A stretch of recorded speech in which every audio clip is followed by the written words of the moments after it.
Friends, I'm speaking to you from out of the past. See, the man who recorded this message is not actually sitting in front of you speaking as you watch it. But at the same time, I have anticipated your response to this and have thought ahead. And so to that degree, I am actually speaking to you from the future. And finally, in a certain way, I really am sitting in front of you in this precise moment and speaking to you as you watch these images. So, as you see, I have learned how to transcend the spatio-temporal limitations that bind our mere human existence. I am become a transcendent being. Alright, welcome everybody. So, there are actually some interesting questions involved in the status of this video that you're watching. Like, what exactly is this video, and what does it tell you about the past, about the present, or about the future? We're in a historical moment which seems to be opening up radically new questions about temporality. And that expression itself, historical moment, is very peculiar to our historical moment. Past times didn't talk about history the way that we do. Past times didn't even conceptualize history the way that we do. We very much take it for granted, as if it were just a given, a very obvious thing about which anybody can speak at any given moment in time. We talk about the history of nations. We talk about the history of cities. We talk about the history of geographical locations, of buildings. We talk about the history of literature, of books. We talk about the history of individuals. We talk about our own personal histories. We talk about the history of just about anything that we can talk about the history of. And we are all very confident that we know what we mean when we say the word history. But do we? Do we really know what we mean? Well, I'm here to investigate that a little, and hopefully to lead you to the conclusion that no, we don't know what we mean. We have no idea what we mean when we use the word history. I suspect that this is probably going to be a series of videos on history. I don't think that I can cover all the ground that I need to in a single video. And I haven't really prepared anything for this, so that's the other fun part of this. I'm just kind of winging it here. Let's see where it takes us. The word itself traces all the way back to, you guessed it, ancient Greece. That's right. We're going down the route of ancient Greek etymology again. Aren't you all just so happy? Aren't you pleased? Well, we're not going to get there just yet. I'm not starting at the beginning today, you see? Something new and different. I'm going to start at the end, almost. Just about. And I'm doing so for very definite reasons. Mainly that I think that if we can see just how confused our ideas are, it might be more interesting then to try to get to some other conception of history that could make a little bit more sense, or at least help us to round out some of the rough corners in our own view. So our view of history emerged in the, let's say, the late Enlightenment, the early scientific period, 17th, 18th centuries, that area. And specifically at that moment when science was first making its major appearance on the scene of European culture and philosophy. Now, science from the start had grandiose ambitions. Science was going to reconstitute the entire theater of human knowledge and learning. Science was going to become the be-all and end-all of human knowledge. There was even a single shining moment when it really appeared that science could actually get to the fundamental truth about everything in the world, that we could close off our knowledge of the world. Within the ready sphere of science, we could know everything there was to know about the cosmos. That was a dream that very quickly waned. It very quickly waned for a couple of different reasons. First of all, because it turns out that the cosmos is actually much more complicated than perhaps some of the earliest scientists thought that it could be. And so it's not that easy to actually get to the bottom of things or to determine the laws according to which everything moves and has its being. But still more fundamentally, there are insurmountable problems in the human world for science. Science just can't get its spindly little fingers around us human beings. We're slippery like eels. We just slip right out and go our merry way. Put more specifically, there are methodological limitations within the very premises of scientific research which render it impotent in the face of certain phenomena, amongst which human phenomena. And to our present purposes, even more specifically, history. Now, the earliest idea of a scientific history revolved around the notion of finding scientific historical laws.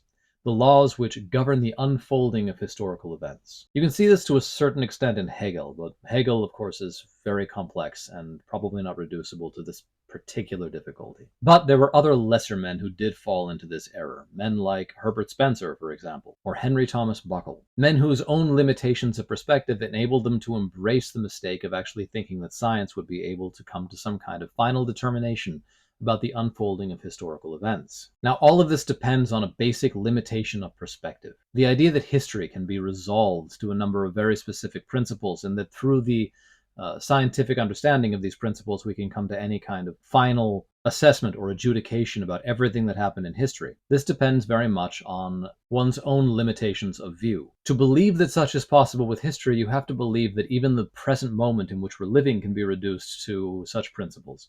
that we can actually come to a final determination about the time in which we live. And that already is an absurdity if you have any kind of sensibility whatsoever for the complexities of our human life. So if we can't understand the world in which we are presently living, when we have immediate access to all of the facts necessary, how could we ever come to any kind of real assessment of the past along the same lines? There is an innumerable number of presuppositions in this understanding of scientific history. I'll name just a couple of them. First of all, there's the presupposition that there should be anything like principles governing history. Where do you come up with that idea? Why do you believe that there should be principles governing history? Second of all, there's the presupposition that even if there are such principles, they can be accessed and sufficiently analyzed by scientific method. And this a priori excludes, for example, the possibility of any kind of intelligent or spiritual influences on the course of history. Such things, of course, would not be reducible to any kind of scientifically analyzable principles.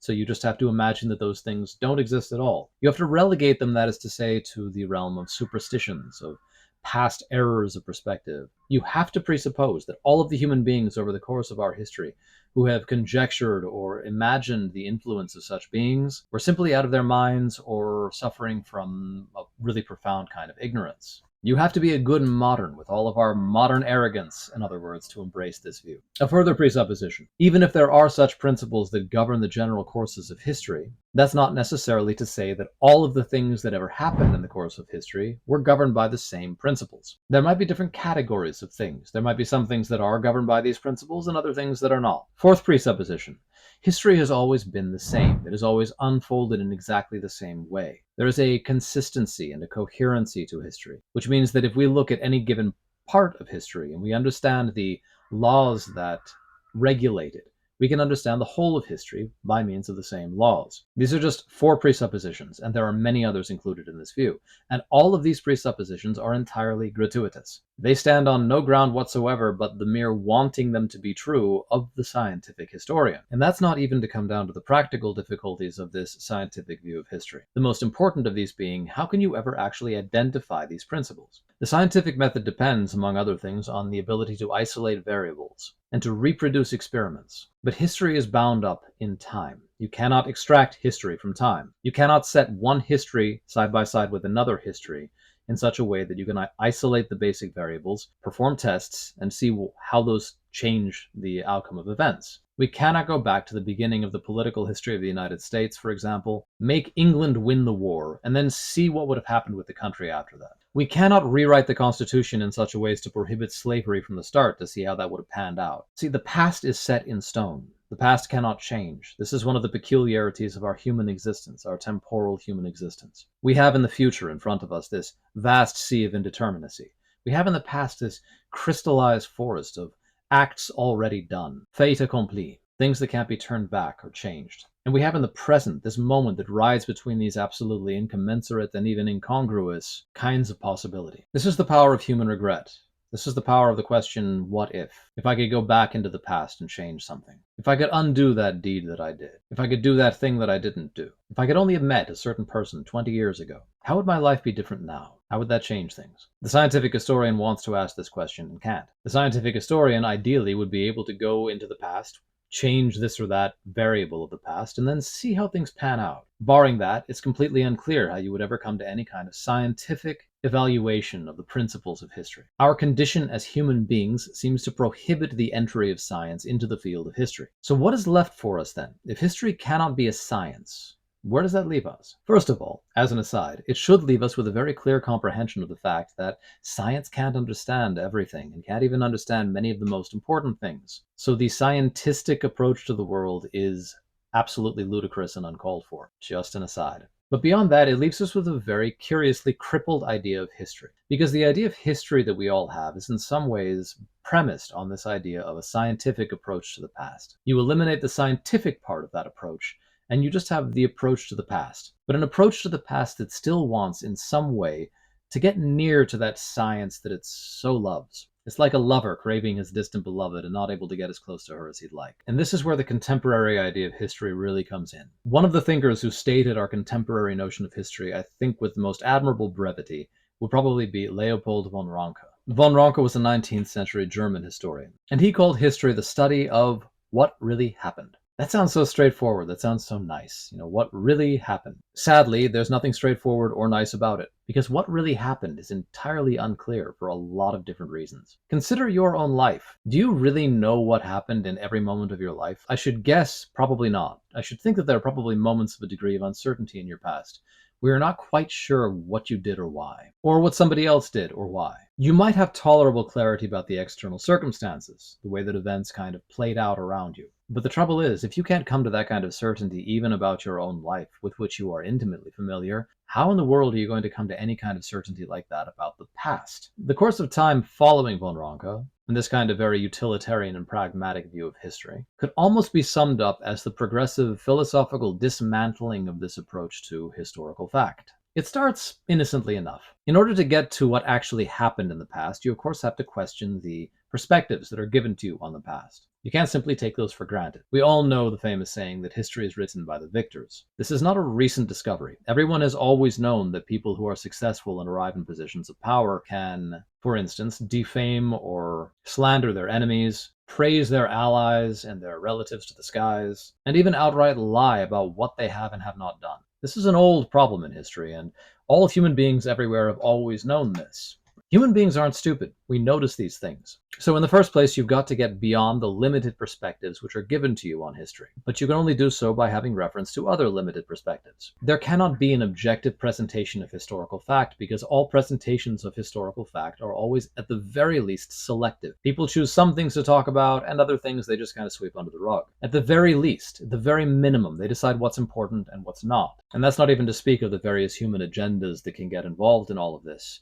Things like vanity, ambition, pride, the desire to protect people from things that they've done, the desire to injure people for things that they haven't done. It's all very complex. So it's not clear how you can actually get to the bottom of what actually happened. I mean, let's say that there's a famous historical event that everybody knows about that comes from only a single written historical source. How can you ever validate that? Everybody agrees to it, but do we really know why? For example, many of the facts that are presented to us about ancient history, things that we all take for granted, Caesar's wars in Gaul, for example. These come to us from a single source. They come to us from Caesar, the man himself. Why would we trust Caesar to give us any kind of realistic portrayal of the things that Caesar did? And even if it's a third party writing about this, how can we be sure that that third party wasn't mistaken? The problems compound. They get ever more complex the more that you actually look into these things. And you eventually get to the point where you're starting to wonder if you can say anything at all about the past. You can be pretty sure. I mean, if there were, say, 100 different witnesses who all write about the same event, it's probably the case that they got it right. Probably. But where exactly do you draw the line? Where do you actually determine the criteria for accepting historical fact or for rejecting historical improbability? If it's a question of percentages, how can you adequately define those percentages? If it's just probability and improbability, then where exactly can you draw any kind of a firm scientific line, or even a pseudo-scientific line? Not easy. And you finally get to a point in a very late stage of modernity where you have the postmodernists going about and asking whether we should be studying history at all, or whether we shouldn't just toss the whole thing in the trash can, because evidently there are too many subjectivities involved and there's no real way of getting to any kind of truth whatsoever. So, in the shadow of the doubt, let's just burn everything down. And in case that's not complicated enough, things get even more complicated. Because all of our attempts to understand history, to understand historical documents, carry into them our own idea of history. But that idea of history is very recent. Past times didn't have anything like this idea of history. Past times were content to mix together things that we would call history and myth and legend with an alarming liberality that often leaves us disoriented and confused, when it doesn't make us just outright contemptuous. We look back on these things and we say, how could these people have been so naive? How could they have been so gullible? Like, what were they thinking? And that itself is the point. They were working at history, what we would call history, from a fundamentally non-historical point of view. Again, taking history as we understand it. They had a different way of viewing the past than we do. So their documents are not written for our standards. Let's look at a period of time which is even comparatively close to our own, both in terms of its mentality and in terms of its historical proximity. Let's look at the Renaissance, which I talked about in another of my videos. One of the figures that I mentioned there was Cesare Borgia. Cesare Borgia is a nefarious individual, and all kinds of terrible, heinous things have been ascribed to him. But you have to bear in mind that the Pope that followed Borgia's father to the papacy was an enemy, a declared and sworn enemy of the entire Borgia family. He despised the Borgias, and he and his faction did everything they could to blacken the Borgian name. And again, this was just a few years after the death of the Borgia Pope, Alexander VI. 2 popes on, and we already have somebody rewriting history in a way to make it seem like Alexander VI and all of his progeny were nothing but monsters. That's not to say that the things they said weren't true, but we don't know. And how can we find out? And what does it mean for them to be true at all in any case? When you get farther back into history and you start seeing legends and myths being presented as if they were simple historical truths, as we today would say, you have to start wondering, but what does it mean for something to be historically true? Like, what do we even mean by that? Do we mean that if we were there present, we would have seen the things that these people are talking about? We could have looked on these things with our own eyes? How do you adjudicate that? How do you decide whether something is actually the way that you would have seen it or not? By what possible standards can you make that determination? You can assume that everything in history kind of happened more or less the way that it happens by our understanding of the world today, but that's one big assumption. When we hear about St. George slaying the dragon, for example, right, a famous Christian myth, when we call that a myth, what we're saying is, if I had been present at that moment in time, I would not have seen St. George and I would not have seen a dragon. I would have seen something completely different. So that story was superimposed on the historical reality. Give me standards by which you can actually assert such a thing, because I, for one, can't find them. We look into the past, this immense forest, as I've said, of crystallized facts, of things that have been done a certain way, that happened a certain way, and we can't lay our hands on any of them. We're looking at another sea of indeterminacy, but indeterminacy in a different way than the future. It's a fixed indeterminacy. It's an indeterminacy whose indeterminacy is regulated by our limitations of perspective. There is no certainty to history or to the past. The postmodernists, for all my dislike of them, actually have a valid point here. There's a certain naivety which is associated with a certain kind of dogmatically historical approach to any part of the past, as if we really knew, as if we really could know what happened or what really happened. So what do we do with this? This is a big question. How do we handle the past? It's clear that we can't simply do what some postmodernists suggest and just pretend like it isn't there. None of this happened. We're just kind of floating atoms out here. We're just going to do what we want to do, and that's it. End of the question. But that doesn't work because we are also the children of the past. We need to understand the past to understand ourselves. And we can't get out of trying to understand ourselves as much as sometimes we might want to. So I've only started to touch on these difficulties. There's a lot more that could be said about them. I mean, if you really want to get into this, you come to a point where you really don't know what you're talking about when you actually use the word history. What does that mean? I haven't talked, for example, about the limitations of the perspectives of the individuals involved. I haven't talked about the fact that even today, with all of the means at our disposal, you can have something like an act of police brutality, for example, which is actually captured on video footage and by several eyewitnesses, and you still can have tremendous, and in some cases even quite valid, controversy surrounding this act, like what actually happened, and how do you decide what actually happened? This is why judges are held in such esteem, because it's not an easy position to be in to actually make that final determination. And again, these are about contemporary events with people who are alive today and can actually report what they saw, and with video footage of the event itself. Imagine now the past. We are awash in a sea of uncertainty the moment we step into the past. We can't be sure about anything anymore. We very easily lose our footing, to the extent, that is, that we want to be on firm footing to begin with.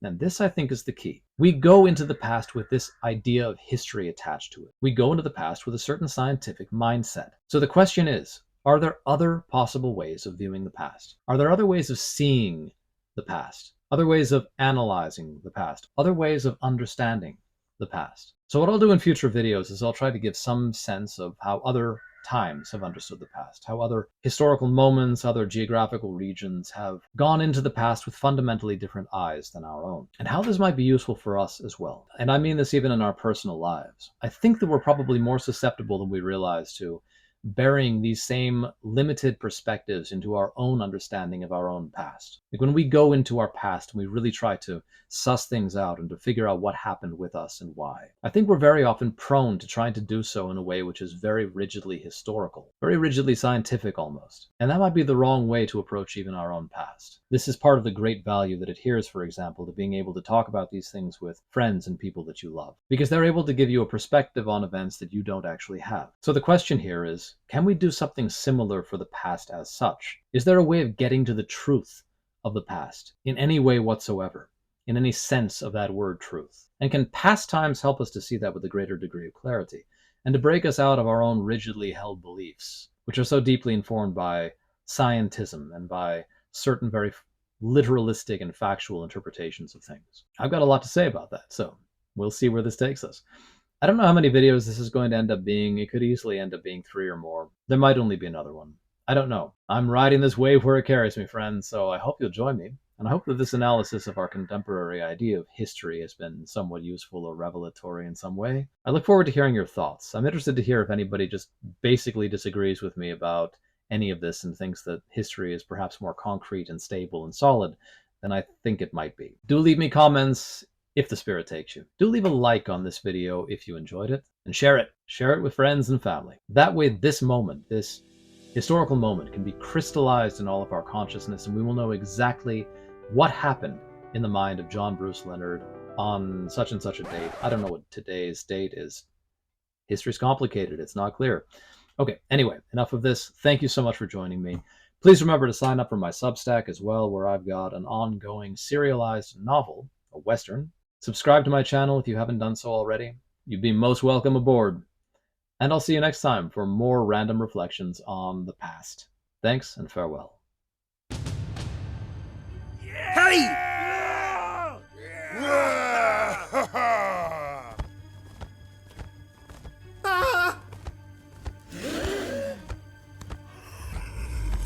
Ah!